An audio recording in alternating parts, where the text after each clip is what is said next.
ఎట్లా అనిపిస్తుంది సార్ ప్రవాసీ ప్రజావాణి మొత్తానికి గల్ఫ్ కార్మికులకు సంబంధించినటువంటి ఒక విజయంగా అనుకోవచ్చు అంటారా?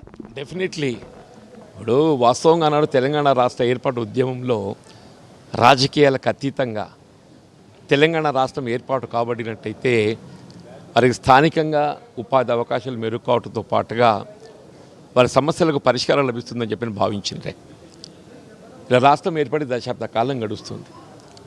గడిచిన దశాబ్ద కాలంలో కనీసం ఉమ్మడి రాష్ట్రంలో కల్పించబడ్డటువంటి సౌకర్యాలు కూడా కొనసాగలేకపోవడం దురదృష్టకరం అని చెప్పంటున్నాను.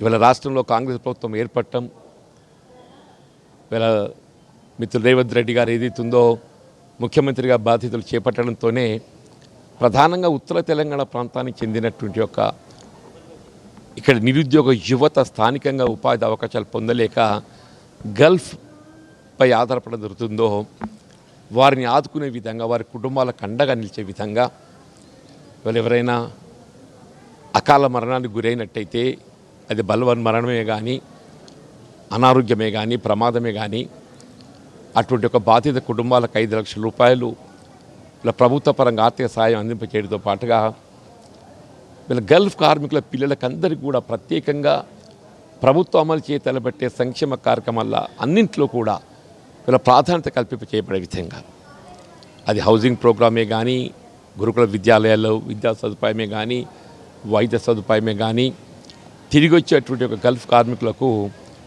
స్థానికంగా వారికి ఉపాధి సెల్ఫ్ ఎంప్లాయ్మెంట్ చేయబడే విధంగా కూడా కార్యక్రమాలు చేపట్టడానికి ప్రభుత్వం నిర్ణయాలు తీసుకోవటం హర్షించదగ్గ విషయం అని చెప్పంటూ నేను అంటే వాస్తవంగా గల్ఫ్ కార్మికులు దాదాపు తెలంగాణ ఈ ప్రాంతానికి వెళ్ళి ఒక మినిమం కనీసం 10 లక్షల మంది ఉంటారే, ఓవర్ 10 lakhs ఉంటాయి. నెలకు ఒక 10,000 రూపాయలు వాళ్ళు ఆర్థికంగా ఆదాయం మిగులు స్వదేశాన్ని పంపిస్తే నెలకు 1000 కోట్లు అవుతాయి, సంవత్సరానికి 12,000 కోట్లు అవుతాయి. అంటే ఈ 12,000 కోట్లు ప్రతి సంవత్సరం విదేశీ మార్గ ద్రవ్యం రూపాయలు ఇక్కడ పంపిస్తుంటారు. అంటే గడిచిన 10 సంవత్సరాలలో సంవత్సరానికి 12,000 కోట్లు అంటే 10 సంవత్సరాలలో 1,20,000 కోట్ల విదేశీ మార్గ ద్రవ్యాన్ని వారు కేంద్ర ప్రభుత్వానికి సమకూర్చిందని చెప్పంట.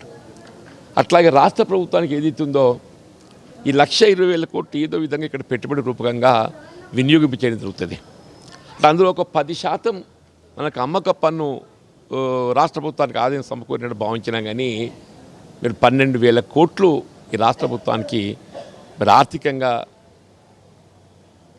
సదుపాయం చేయడం జరిగింది. అటువంటి వారి కుటుంబాలను ఆదుకోవడానికి కొరకు గత దశాబ్ద కాలం నిర్లక్ష్యం చేయబడ్డా కానీ ఇవాళ తెలంగాణలో కాంగ్రెస్ ప్రభుత్వం ఏర్పడటం, రాష్ట్ర ప్రభుత్వం గౌరవ ముఖ్యమంత్రి గారు ముఖ్యంగా గల్ఫ్ కార్మికులకు అండగా నిలబడే విధంగా ఇంత మంచి కార్యక్రమం తీసుకోవడం వల్ల ప్రవాస ప్రజావాణి అని చెప్పి అంటున్నాం.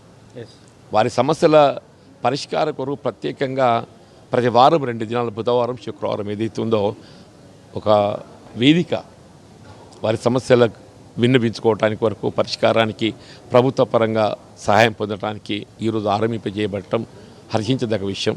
ప్రధానంగా న్యాయపరమైనటువంటి చిక్కులలో చాలామంది అక్కడ జైళ్ళల్లో మగ్గుతున్నటువంటి వారు ఉన్నారు.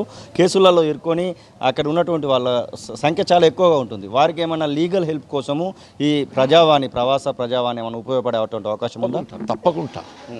తప్పకుండా ఉపయోగపడుతుంది. ఇలా గల్ఫ్ ఎన్ఆర్ఐ ఏదైతున్నదో లీగల్ అసిస్టెన్స్ కూడా ఏదైతుందో రాష్ట్ర ప్రభుత్వంకి వెళ్ళి కల్పింపజేయడానికి చర్యలు తీసుకోవడం దొరుకుతుంది.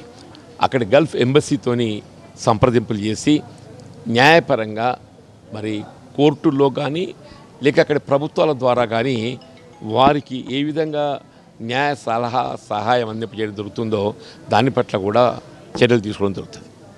ఇంకొకటి సార్, ఇప్పుడు ప్రధానంగా మనకు ఒకటి వినబడతా ఉంది, ఎమ్మెల్సీ అనే దాని విషయంలో కొన్ని పేర్లు వినబడతా ఉన్నాయి. ఖచ్చితంగా జీవన్ రెడ్డికే వస్తుందనేటువంటి ఆశాభావంతో కూడా ఉన్నారు. అది పార్టీ పరంగా తీసుకుని నేను బాబు. అసలైన తొలి వెలుగు. ఫాలో వాట్సాప్ @తొలి వెలుగు అఫీషియల్.